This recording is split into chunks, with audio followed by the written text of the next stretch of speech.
Welcome to the Banker Lamp. Please enjoy the video. You start by opening the Shorts camera or uploading your vertical footage. This gets you into the editor immediately. Once there, tap the music icon to open YouTube Music options and sign in if requested so your library and recommendations appear.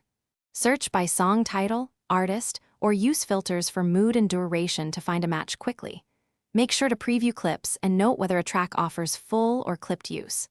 After picking a track, trim to the section you want and confirm placement. Next, align and edit the audio so it supports your visuals instead of overpowering them. Use the waveform view to trim the song to precise start and end points. This helps you sync the chorus or drop to a key cut. Once done, adjust the balance between original clip audio and music, lower music during dialogue, and raise it for instrumental moments.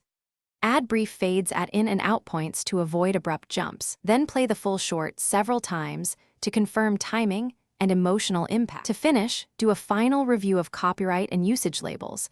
Make sure YouTube indicates the track is allowed in Shorts and note any restrictions.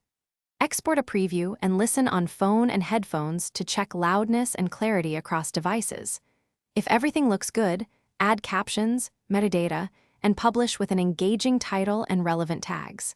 If a song gets blocked or muted, replace it with a different clip of the same song or swap to a royalty-free alternative and reupload immediately. Thanks for watching. If this was helpful, leave a like and consider subscribing. See you next time.